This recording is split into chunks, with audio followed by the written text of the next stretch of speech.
بسم اللہ الرحمن الرحیم۔ السلام علیکم۔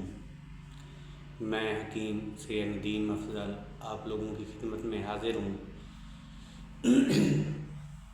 اور بے حد مشکور ہوں آپ لوگوں کا کہ آپ لوگوں نے میری ویڈیو دیکھنے کے لیے وقت نکالا۔ ناظرین، ایک بار پھر میں ایک نئے نسخے کے ساتھ حاضر ہوا ہوں۔ یہ جو نسخہ ہے یہ بواسیر کا نسخہ ہے۔ بواسیر ایک مضر مرض ہے، اگر اس کا آپریشن بھی کرایا جائے تو تب بھی یہ دوبارہ پیدا ہو جاتی ہے۔ یہ جو نسخہ میں لے کر آیا ہوں یہ ان مریضوں کے لیے بھی بہترین ہے جو لوگ آپریشن کرا چکے ہیں، ان کو بواسیر پھر پیدا ہو گئی ہے یا آپریشن کروانا چاہتے ہیں تو میں ان سے گزارش کروں گا کہ آپریشن کرانے سے پہلے اس نسخے کو ضرور استعمال کریں۔ انشاءاللہ آپ کو 1 یا 2 دن میں جو ہے بہترین رزلٹس ملیں گے۔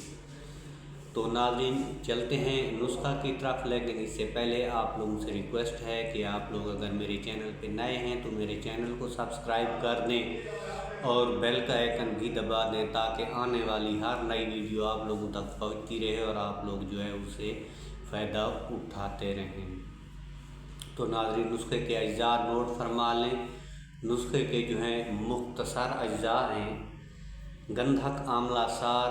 گندھک آملہ سار آپ نے لینی ہے 10 گرام، اور سہاگا جس کو بورک ایسڈ بھی کہتے ہیں، سہاگا لینا ہے 10 گرام، اور پھٹکڑی لینی ہے 10 گرام، اور نشادر لینا ہے 10 گرام۔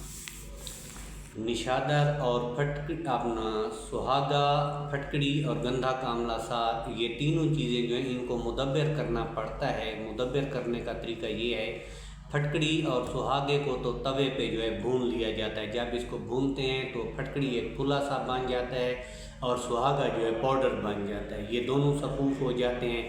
ان کا مدبر کرنے کا طریقہ یہی ہے۔ اور جہاں تک گندھک آملہ سار کا تعلق ہے، اس کو ہلکی سی آنچ پہ گرم کیا جاتا ہے۔ گرم کرنے کے بعد جو ہے اس کو دودھ میں جو ہے ٹھنڈا کیا جاتا ہے۔